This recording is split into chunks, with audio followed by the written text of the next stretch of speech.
وعباد الرحمن الذين يمشون على الأرض هونا وإذا خاطبهم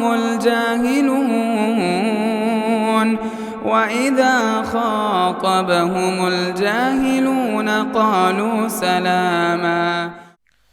السلام علیکم ورحمۃ اللہ وبرکاتہ.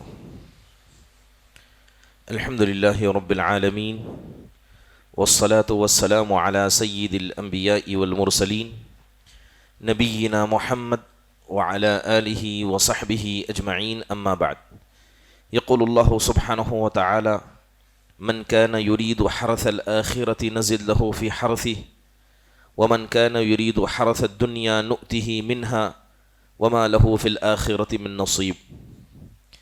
اللہ سبحانہ وتعالی کا ارشاد ہے کہ جو آدمی آخرت کی کھیتی چاہتا ہے ہم اس کی کھیتی میں مزید اضافہ کر دیتے ہیں، اور جو آدمی دنیا کی کھیتی چاہتا ہے ہم اسے دے دیتے ہیں مگر آخرت میں اس کا کوئی حصہ نہیں ہوگا. محترم حاضرین، یہ بات ہم سب اچھی طریقے سے جانتے ہیں کہ یہ دنیا دارالعمل ہے. یہاں پر اللہ نے ہمیں آزمانے کے لیے بھیجا ہے. اسی لیے اگر آپ دیکھیں کہ دنیا کے اندر بلائیں ہیں، مصیبتیں ہیں، شیطان ہیں، آزمائشیں ہیں، اگر یہ ساری چیزیں نہ ہوتی اور دنیا کی زیب و زینت ہر انسان کو میسر ہو جاتی تو انسان کے لیے دنیا آزمائش کبھی نہ ہوتی. اللہ تعالیٰ نے آیت مبارکہ میں اس دنیا کے فتنے کا ذکر کیا اور بتایا کہ اگر کوئی آدمی اس دنیا کے لیے جیتا ہے تو جتنی وہ کوشش کرے گا اللہ اسے وہ دنیا عطا کرے گا، لیکن آخرت میں اس کا کوئی حصہ نہیں ہوگا. اسی لیے اگر آپ قرآن و حدیث کو پڑھیں گے تو یہ بات آپ سمجھیں گے کہ جو آدمی دنیا میں دنیا کے لیے جیتا ہے وہ دنیا میں بھی ناکامیاب ہوتا ہے اور آخرت میں بھی ذلت اس کا مقدر ہوتی ہے. لیکن جو آدمی دنیا میں آخرت کے لیے جیتا ہے اس کی دنیا بھی بہتر ہو جاتی ہے اور آخرت میں بھی اللہ تعالیٰ اسے نقصان سے بچا لیتے ہیں. ایک جگہ اللہ تبارک و تعالیٰ نے اسی دنیا کے فتنے کا ذکر کرتے ہوئے کہا: من کان یرید العاجلۃ عجلنا له فیہا ما نشاء، کہ جو آدمی جلدی کٹ جانے والی ختم ہونے والی دنیا کو چاہتا ہے تو جتنا وہ چاہتا ہے ہم اسے اتنا عطا کرتے ہیں، پھر اس کا ٹھکانہ ہم جہنم کر دیتے ہیں جس کے اندر وہ ذلیل اور رسوا کر کے داخل ہو جاتا ہے. اسی لیے کہ اگر کوئی آدمی حقیقت میں دنیا ہی کا بندہ بن کر رہ جائے اور دنیا ہی کے لیے ساری کوششیں کرے اور آخرت کبھی اس کے مطمح نظر میں نہ ہو تو ایسا انسان نقصانی اٹھائے گا. بلکہ اگر آپ حدیث کو پڑھیں گے تو اللہ کے نبی صلی اللہ علیہ وسلم نے ایسے لوگوں کے بارے میں سخت الفاظ کہے. آپ نے کہا: من اصبح وہمہ الدنیا جعلہ فقر بین عینیہ وفرق علیہ شملہ ولم یأتی من الدنیا الا ما قدر لہ. اللہ کے نبی کہتے ہیں کہ جو آدمی صبح اس نیت سے کرتا ہے کہ اسے دنیا کمانا ہے تو اللہ تعالیٰ فقر و فاقے کو اس کی نگاہوں کے سامنے لا کر رکھ دے گا. اللہ تعالیٰ اس کے تمام جمع چیزوں کو جدا کر دے گا. وہ جتنی بھی محنت کر لے اتنا ہی پائے گا جتنا اللہ نے اس کی تقدیر میں لکھا ہے. اس کے بنسبت اگر کوئی آدمی صبح کرتا ہے آخرت کو پانے کی نیت سے اللہ تعالیٰ اس کے جدا چیزوں کو بھی جوڑ دیتا ہے، اور اللہ تعالیٰ سے اس نے جو خیر کی امید کی اللہ تعالیٰ وہ بھی اسے عطا کرتا ہے. بلکہ آپ اگر قرآن کو پڑھیں گے تو اللہ تبارک و تعالیٰ نے اس دنیاوی زندگی کی مثال دی. اللہ فرماتے ہیں: انما مثل الحیات الدنیا کماء انزلناہ من السماء فاختلط به نبات الارض، کہ اس دنیاوی زندگی کی مثال اس بارش کی طرح ہے جو آسمان سے اترتی ہے اور جیسے ہی زمین میں مل جاتی ہے تو زمین پیڑ پودے کو اگانے لگتی ہے، یہاں تک کہ زمین ہری بھری ہو جاتی ہے، پیڑ پودے درخت اور پھل نظر آنے لگتے ہیں تو انسان تمنا کرتا ہے کہ اس سے وہ فائدہ اٹھائے گا اور وہ سمجھتا ہے کہ یہ سب میرے قبضے میں ہیں. اچانک رات اور دن میں کوئی ایک مصیبت آ جاتی ہے اور سارے فصلوں کو برباد کر کے رکھ دیتی ہے. اللہ تعالیٰ نے یہ دنیاوی زندگی کی مثال بتایا.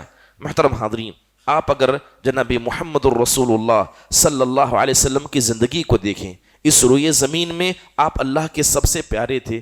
اللہ تعالیٰ نے آپ کے لیے وہی چنا جو اللہ چاہتا تھا، اور اللہ نے آپ کو ان چیزوں سے دور رکھا جسے اللہ ناپسند کرتا تھا۔ اگر آپ کی زندگی کو پڑھیں تو ہمیں اندازہ ہوگا کہ اللہ تعالیٰ نے دنیا کی ناز و نعمت سے آپ کو بچا کر رکھا تھا۔ حضرت عمر کہتے ہیں کہ ایک مرتبہ وہ آپ علیہ الصلاۃ والسلام کے گھر میں داخل ہوئے، کیا دیکھتے ہیں کہ آپ علیہ الصلاۃ والسلام لیٹے ہیں، آپ کے پیٹھ سے چادر ہٹی ہے اور مٹی اور اسی طرح پتھر کے نشان آپ کی پیٹھ پر لگے ہیں۔ حضرت عمر جاتے ہیں، آپ کی پیٹھ سے مٹی کو ہٹاتے ہیں، چادر کو آپ کی پیٹھ پر ڈال کر رونے لگ جاتے ہیں۔ اللہ کے نبی صلی اللہ علیہ وسلم ان کی رونے کی آواز دیکھ کر پوچھتے ہیں، اے ابن خطاب کیا ہوا؟ تو حضرت عمر کہتے ہیں، اے اللہ کے نبی صلی اللہ علیہ وسلم، قیصر و کسریٰ کو دیکھیں کہ اللہ تعالیٰ نے انہیں دنیا کی ناز و نعمت سے پالا ہے، ناز و نعمت سے رکھا ہے، اور آپ اللہ کے نبی ہو کر آپ کی حالت ایسی ہے۔ تب اللہ کے نبی نے کہا، اے خطاب کے بیٹے، کیا تم اس بات کو پسند نہیں کرو گے کہ اللہ ان کو دنیا دے اور اللہ ہمیں آخرت عطا کرے؟ اس کے بعد آپ نے کہا، مالی ولد دنیا انما مثلی ومثل الدنیا کراکب استظل تحت شجرۃ ثم راح وترکها۔ آپ کہتے ہیں کہ دنیا کے مسئلے میں میری مثال ایسی ہی ہے جیسے کہ ایک گھوڑ سوار ہے جو کسی درخت کے نیچے آرام کرنے کے لیے رکتا ہے، آرام کرتے ہی وہ وہاں سے چلا جاتا ہے اور اس دنیا کو چھوڑ جاتا ہے۔ محترم حاضرین، اللہ کے نبی صلی اللہ علیہ وسلم نے فرمایا تھا کہ جب آپ نے جنت کو دیکھا تو اللہ تعالیٰ نے جنت کا دیدار کرایا، اللہ تعالیٰ نے آپ کو جہنم کا دیدار کرایا۔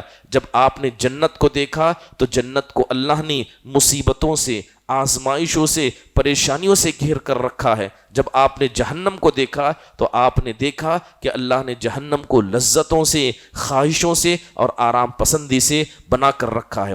اسی لیے آپ اگر دیکھیں کہ جنت میں جب لوگوں کا فیصلہ ہوگا تو دو قسم کے لوگ ہوں گے۔ ایک وہ لوگ ہوں گے جن پر اللہ نے دنیا کے خزانے کھول دیے، انہوں نے دنیا کو کمایا مگر اللہ کا حق نہیں ادا کیا، بندوں کے ساتھ احسان نہیں کیا۔ ایسے لوگ اگرچہ جنتی ہوں گے مگر ان سے پہلے غریب اور فقراء جنت میں داخل ہوں گے۔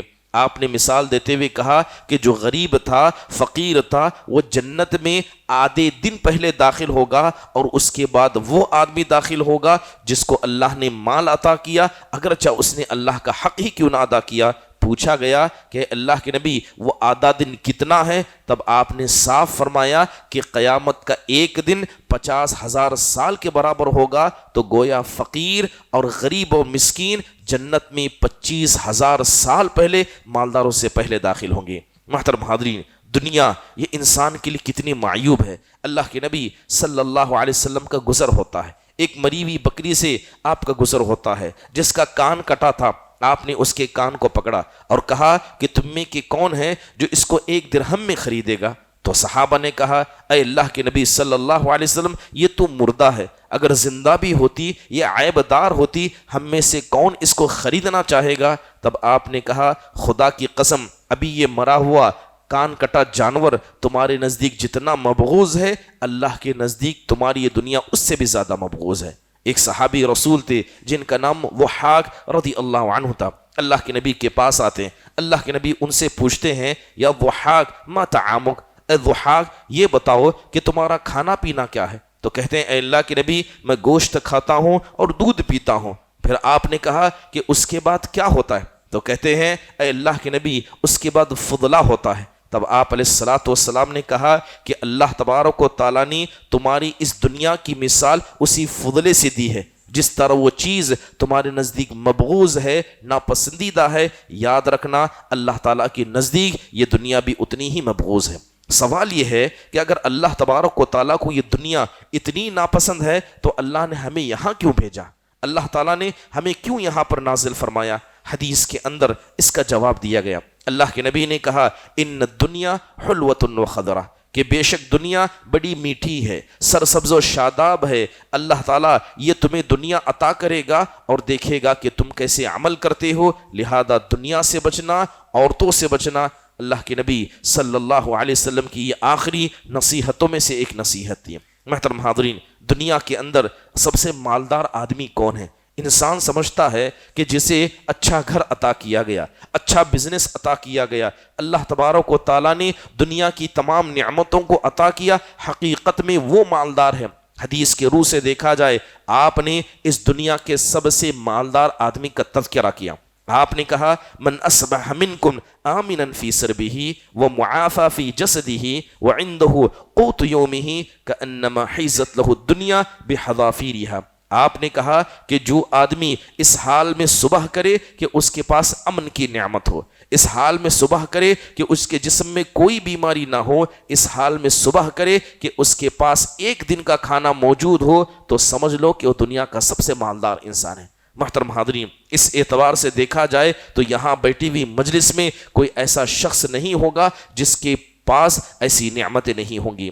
صحابہ اکرام رضوان اللہ علیہ مجمعین اس دنیا کے فتنے سے بچنے کی کوشش کرتے۔ صحابہ کی مجلس اکٹھا تھی، اللہ کے نبی کے پاس مال آتا ہے، آپ صحابہ کو تقسیم کر رہے تھے۔ اسی مجلس میں حضرت عمر بن خطاب بھی موجود تھے، تو آپ نے حضرت عمر بن خطاب کو دیا، تو اللہ کے نبی نے اسے حضرت عمر کہتے ہیں اے اللہ کے نبی یہ مال مجھے نہ دیں بلکہ یہ مال اس آدمی کو دیں جو مجھ سے زیادہ فقیر ہو۔ تب آپ نے حضرت عمر سے کہا اے عمر دنیا کے پیچھے نہ دوڑنا، دنیا کے پیچھے نہ بھاگنا، مگر دنیا خود سے چل کر تمہارے سامنے آئے تو اسے لے لینا۔ تو پتہ یہ چلا کہ دنیا کا ہونا اصل میں یہ غلط نہیں ہے، دنیا کو دل میں بسانا غلط ہے۔ آپ اگر صحابہ کو دیکھیں گے، کیا حضرت عثمان بن عفان مالدار صحابی نہیں تھے؟ کیا حضرت عبد الرحمن بن عوف یہ مالدار صحابہ نہیں تھے؟ بلکہ آپ حضرت عمر بن خطاب کو دیکھیں کہ قیصر اور کسریٰ کو جب زمین پر گرا دیا گیا، حضرت عمر کے پاس جتنا مال تھا شاید کہ آج کسی کے پاس اتنا مال ہوگا جتنا حضرت اکیلے عمر بن خطاب رضی اللہ عنہ کے پاس تھا۔ لیکن بات یہی ہے کہ مال ان کے ہاتھ میں تھا، مال کی محبت ان کے دل میں نہیں تھی۔ اگر کوئی آدمی مال کی محبت کو دل میں رکھے، اگرچہ مال اس کے ہاتھ میں نہ ہو، یہ فتنہ، یہ دل کا فساد اسے برباد کرنے کے لیے کافی ہے۔ محترم حاضرین، بات اگر دنیا کی نعمتوں کی کریں، امام ابن قیم رحمہ اللہ نے کہا کہ دنیا کی نعمتیں 3 طرح کی ہوتی ہیں۔ آپ نے کہا کہ ایک نعمت ایسی جس کا اثر دنیا میں بھی ہے آخرت میں بھی ہے، ایک نعمت ایسی جس کا اثر صرف دنیا میں ہے، اور ایک نعمت ایسی جس کا فائدہ نہ دنیا میں ہے نہ آخرت میں ہے۔ اس کے بعد آپ نے کہا کہ ایسی نعمت جس کا فائدہ دنیا میں بھی ہے آخرت میں بھی ہے، وہ انسان کو دیا گیا علم اور اس کا عمل صالح ہے۔ پھر کہا کہ وہ نعمت جو صرف دنیا میں ہے اور آخرت میں نہیں ہے، وہ کہتے ہیں وہ گناہوں کی لذت ہے۔ انسان گناہ سے جو لذت حاصل کرتا ہے وہ لذت صرف دنیا کی ہے اور ختم ہونے والی ہے۔ پھر آپ نے کہا کہ کچھ نعمتیں ایسی ہیں نہ جو انسان کو دنیا میں فائدہ دیتی ہیں نہ آخرت میں فائدہ دیتی ہیں، وہ مباح چیزوں کا بکثرت استعمال ہے۔ اللہ کے نبی صلی اللہ علیہ وسلم کا گزر ہوتا ہے، آپ علیہ الصلوۃ والسلام صحابہ کو دیکھا کرتے، ان کی حالتوں کو پڑھا کرتے، اور آپ علیہ الصلوۃ والسلام صحابہ کو نصیحتیں کیا کرتے۔ آپ حضرت معاذ بن جبل رضی اللہ عنہ کو ملک یمن بھیج رہے تھے، تب آپ نے ان کو نصیحت کرتے ہوئے کہا ایاک والتنعم فإن عباد اللہ لیس بالمتنعمین، کہ اے معاذ وہاں جا رہے ہو جہاں مال و دولت کی کثرت ہے، وہاں جا کر نعمت پرست مت بن جانا، دنیا کی ہر نعمت کو کھانے پینے استعمال کرنے والے مت بن جانا، کیونکہ اللہ کے بندے نعمت پرست نہیں ہوتے۔ غزوہ تبوک کا موقع تھا، سخت گرمی کا زمانہ تھا، آپ علیہ الصلوۃ والسلام سفر میں ہیں، اچانک دوپہر کے وقت میں آپ پڑاؤ ڈالتے ہیں، سارے صحابہ بکھر جاتے ہیں، کوئی آدمی درخت کے نیچے چلا جاتا ہے، کوئی آدمی وادی میں چلا جاتا ہے۔ حضرت عمر بن خطاب نے دیکھا کہ سخت گرمی ہے، کچھ سایہ نصیب نہیں ہو رہا ہے، لہذا ایک کٹی ہوئی ٹہنی کو دیکھا، اسی کو سر کے اوپر رکھ لیا، ہاتھ میں چند کھجور تھے، پانی کا ایک مشکیزہ تھا، کھول کر کھانے لگے اور کھجور استعمال کرنے لگے۔ اللہ کے نبی صلی اللہ علیہ وسلم گزرتے ہیں اور حضرت عمر کو دیکھتے ہیں کہ سخت گرمی میں ہلکی سی ایک ٹہنی سے سایہ پا ہے، سخت گرمی ہے، پانی پی رہے ہیں، سخت گرمی ہے، کھجور کھا رہے ہیں۔ اللہ کے نبی گزرتے ہوئے کہتے ہیں لَتُسْأَلُنَّ يَوْمَئِذٍ عَنِ النَّعِيمِ، اے عمر یہ جو نعمتیں کھا رہے ہو، یاد رکھنا اللہ قیامت کے دن اس کے بارے میں تم سے سوال کرے گا۔ سبحان اللہ، وہ کون سی نعمت تھی جس کا تذکرہ اللہ کے نبی صلی اللہ علیہ وسلم کر رہے تھے۔ اگر صحابہ کے دور کے مقابلے آج ہمارا حال دیکھیں تو اللہ ہی رحم فرمائے کہ اللہ کے کن کن نعمتوں کا شکر گزار ہم کر پائیں گے۔ اسی لیے علماء اکرام نے اس بات کی طرف توجہ دلائی کہ اللہ تبارک و تعالیٰ نے دو چیزوں کا تذکرہ قرآن کے اندر بکثرت کیا ہے۔ اگر کوئی آدمی ان دو چیزوں میں کامیاب ہو جائے تو سمجھ لیجئے وہ دنیا اور آخرت میں کامیاب ہو جائے۔ جس کو اللہ نے کچھ نہیں دیا وہ صبر کے دامن کو پکڑ لے، اور جس کو اللہ نے سب کچھ دیا وہ شکر کے دامن کو پکڑ لے۔ انسان کے پاس دنیا ہے لیکن وہ اللہ کا شکر گزار بنے، اللہ کی حق ادا کرے، بندوں کا حق ادا کرے، یہ نعمت اس کو نقصان نہیں پہنچا سکتی۔ اور کسی آدمی سے اگر اللہ نے سب کچھ چھین لیا ہے، وہ صبر کرنے والا ہو، تب بھی یہ چیزیں دنیا میں اسے نقصان نہیں پہنچا سکتی۔ محترم حاضرین، صحابہ اکرام کی زندگیوں کو پڑھیے کہ صحابہ اکرام اس بات کو جانتے تھے کہ یہ دنیا فانی ہے، جیسے قرآن میں اللہ نے کہا وَالْآخِرَةُ خَيْرٌ وَأَبْقَىٰ، کہ آخرت کی زندگی حقیقت میں یہ بہتر ہے۔ ایک عورت اللہ کے نبی کے پاس آئی اور آ کر مرگی کی شکایت کرنے لگی اور کہنے لگی کہ اللہ کے نبی، یہ مرگی کی مجھے بیماری ہے، آپ دعا کر دیجئے کہ اللہ تعالیٰ مجھے شفا عطا کریں۔ تو آپ علیہ السلام نے کہا کہ اگر تم چاہو تو میں تمہارے لیے دعا کر دوں گا، اللہ تمہیں شفا دے دیں گے، لیکن تم صبر کرو گی تو یاد رکھنا اس کا بدلہ تمہیں جنت عطا کرے گا۔ تو اس کے بعد اس عورت نے کہا اے اللہ کے نبی، میں ایک خاتون ہوں، مرگی کی بیماری میں میرا کپڑا جسم سے ہٹ جاتا ہے، میں صبر کروں گی، لیکن آپ میرے لیے اتنی دعا کیجئے کہ میرے جسم پر میرا کپڑا باقی رہے۔ تو اللہ کے نبی صلی اللہ علیہ وسلم نے وہی چیز ان کے لیے دعا کی۔ حضرت فاطمہ آئی، غلام مانگنے آئی تھی، گھر میں خادمہ مانگنے آئی تھی۔ اللہ کے نبی صلی اللہ علیہ وسلم چاہتے تو ایک سے زیادہ خادم دے سکتے تھے، مگر اللہ کے نبی نے ان کو دعا سکھائی، اللہ کے نبی نے انہیں صبر سکھایا۔ حضرت معاذ بن جبل رضی اللہ عنہ کے بارے میں آتا ہے کہ وہ عمواس نامی جگہ پر موجود تھے، وہاں پر طاعون پلیگ پھیل گیا، جس طرح کہ ہمارے یہاں چند سال پہلے کووڈ کی بلا آ گئی تھی، مصیبت آ گئی تھی، ویسا ہی طاعون پھیل گیا۔ محترم حاضرین، جمعہ میں کھڑے تھے حضرت معاذ بن جبل، جمعہ میں کھڑے ہو کر لوگوں کو نصیحت کر رہے تھے اور کہہ رہے تھے کہ یاد رکھنا یہ جو بیماریاں ہیں اسی میں اللہ تعالیٰ نے نیک لوگوں کو اٹھایا ہے، لہذا اس بیماری سے ڈرنا مت بلکہ ثابت قدم رہنا۔ آخرکار دعا کرتے کرتے یہ کہنے لگے کہ اللہ کے نبی صلی اللہ علیہ وسلم نے حدیث کے اندر کہا ہے کہ یہ طاعون، اس طرح کی بیماریاں اس امت کے لیے رحمت ہیں۔ ہاتھ اٹھائی اور دعا کرتے ہوئے کہنے لگے اے اللہ، تیرے نبی نے کہا ہے کہ یہ بیماریاں رحمت ہے، اے اللہ اس رحمت کو میں اپنے لیے اور اپنے خاندان کے لیے تجھ سے مانگتا ہوں۔ لہذا جس جمعہ میں کھڑے تھے دوسرا جمعہ نہیں آیا، مگر حضرت معاذ بن جبل اور ان کا آدھا خاندان سب اس رحمت میں چلا گیا اور دنیا کو چھوڑ کر وہ اللہ کے پاس چلے گئے۔ محترم حاضرین، یاد رکھیے یہ دنیا ختم ہونے والی ہے، انسان نعمت سے جیے، انسان تکلیف میں جیے، لیکن دنیا ختم ہو جائے گی، حقیقت میں آخرت ہی باقی رہنے والی ہے۔